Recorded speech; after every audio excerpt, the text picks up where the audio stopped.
الحمدللہ رب العالمین والصلاة والسلام علی سید المرسلین۔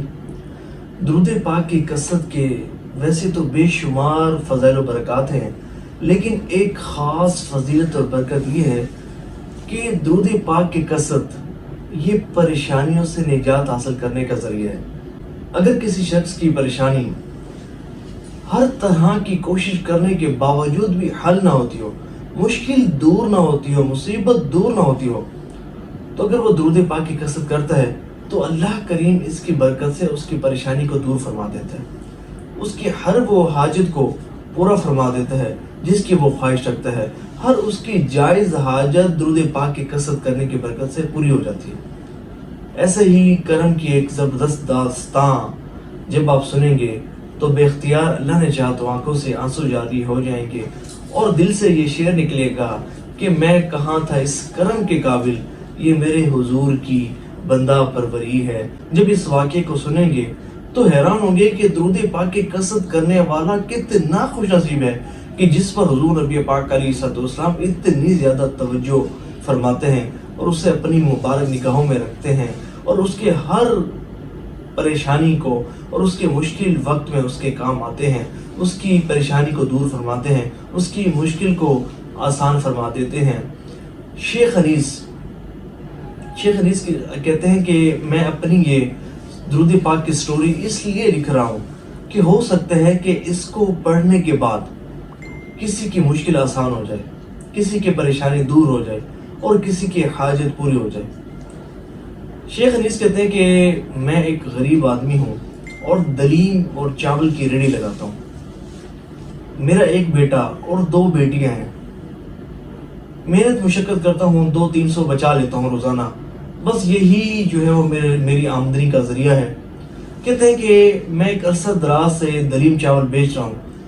دلیم چاول بیچتے وقت گزرتا گیا اور یہاں تک کہ میری اولاد جوان ہو گئی۔ اب مجھے ان کی شادی کرنے کی فکر لاحق ہوئی، خصوصاً مجھے اپنی بیٹیوں کی شادی کی بہت زیادہ فکر تھی اور بڑی ایک ٹینشن تھی کہ ان کا رشتہ کیسے ہوگا، ان کی شادی کیسے ہوگی، کیونکہ غریب کی بیٹی کا رشتہ بھی تو مشکل سے لیا جاتا ہے، ہر شخص آمادہ نہیں ہوتا غریب کی بیٹی سے رشتہ کرنے کے لیے۔ تو کہتے ہیں کہ میں بڑا پریشان تھا کہ میری بیٹیوں کا رشتہ کیسے ہوگا۔ کہتے ہیں کہ الحمدللہ میری ایک خاص عادت یہ تھی کہ میں کثرت سے حضور نبی پاک علیہ السلام کی ذات مبارکہ پر درود پاک پڑھا کرتا تھا۔ وہ کہتے ہیں کہ ایک دن میں بیٹھا درود پاک پڑھ رہا تھا کہ میرے دروازے پر دستک ہوئی۔ جب باہر گیا تو دیکھا کہ میرے ایک بہت پرانے دیرینہ دوست تشریف لائے ہوئے تھے۔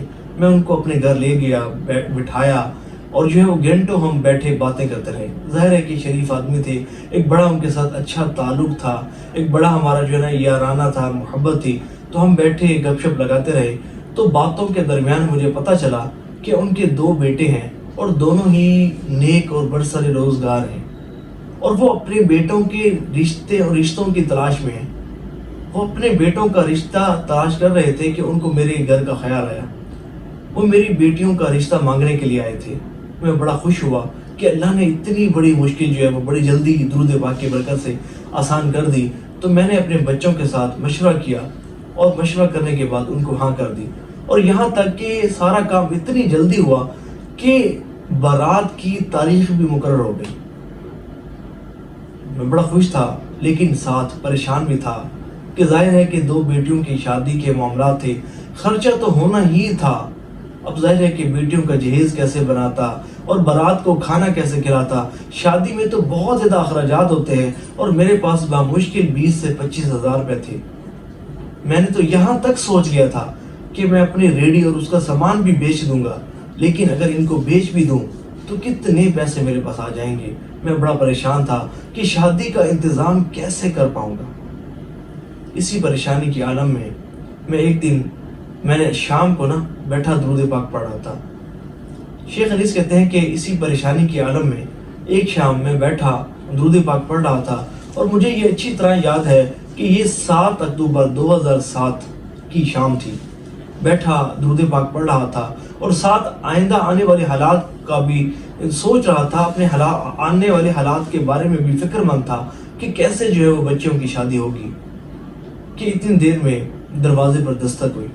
میں باہر گیا تو کیا دیکھتا ہوں کہ ایک بہت زیادہ شریف و نفس شخص دروازے پر موجود ہے، اور اس شخص کے چہرے کا وقار اور اس شخص کے چہرے کا نور بتا رہا تھا کہ وہ بہت متقی اور پرہیزگار نیک شخص ہے۔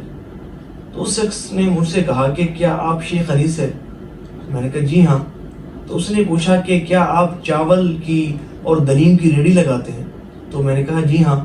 تو اس نے کہا کہ مجھے صرف آپ کے چند منٹس چاہیے۔ تو شیخ انیس کہتے ہیں کہ اس شخص کے چہرے کی نورانیت اور وقار مجھے بتا رہا تھا کہ وہ شریف آدمی ہے۔ میں اسے اپنے گھر اندر لے گیا اور میں نے کہا جی حکم فرمائیں۔ جب بٹھایا تو اس شخص نے ایک اور سوال کیا اور کہا کہ کیا آپ کی بچیوں کی شادی قریب ہے اور آپ اخراجات کی وجہ سے پریشان ہیں اور آپ پر اتنا قرضہ بھی ہے؟ تو شیخ انیس کہتے ہیں کہ میں نے کہا ہاں، لیکن آپ کو یہ بات کیسے معلوم ہوئی کہ میرا نام شیخ انیس ہے اور میں دلیم چاول کی ریڑھی لگاتا ہوں اور میری بیٹیوں کی شادی بھی عنقریب ہے اور میرے پاس اخراجات نہیں ہے؟ میں تو آپ کو جانتا بھی نہیں، اور آپ کو یہ باتیں کیسے معلوم ہیں؟ تو اس نے اپنی جیب سے ایک موٹا لفافہ نکالا اور میری طرف بڑھا دیا اور کہنے لگا کہ یہ قبول کیجیے۔ تو میں نے کہا کہ یہ کس نے بھیجا ہے اور کیوں بھیجا ہے؟ تو انہوں نے کہا کہ یہ انہوں نے بھیجا ہے کہ جن کی ذات مبارکہ پر آپ درود پاک کی کثرت کرتے ہیں۔ یہ انہوں نے بھیجا ہے کہ جن کی ذات مبارکہ پر آپ درود پاک کی کثرت کرتے ہیں۔ تو شیخ انیس کہتے ہیں کہ میں حیران ہو گیا کہ میرے حضور صلی اللہ تعالی علیہ وآلہ وسلم کو میری اتنی فکر، میرا اتنا احساس، میری پریشانی کی پر اتنی شفقت فرمائی اور اپنے نگاہوں میں رکھا اور خصوصی توجہ فرمائی کہ حضور کا غلام ایک پریشانی میں مبتلا ہے اور ایک بہت بڑی حاجت درپیش ہے اور میری حاجت کو پورا فرما دیا۔ یہ بات کرتے ہوئے میں زار قطار رو رہا تھا اور میرے ساتھ وہ نورانی شخصیت بھی رو رہی تھی۔ پھر انہوں نے کہا کہ اس سب کرم کا سبب جو ہے وہ درود پاک کی کثرت ہے، اور مجھے بھی خواب میں یہی فرمایا گیا تھا کہ جاؤ اور شیخ انیس کو جا کر یہ پیسے دے دو، یہ یقیناً آپ پر درود پاک کی کثرت کرنے کی برکتیں ہیں جو کہ آپ کو موصول ہوئی ہیں۔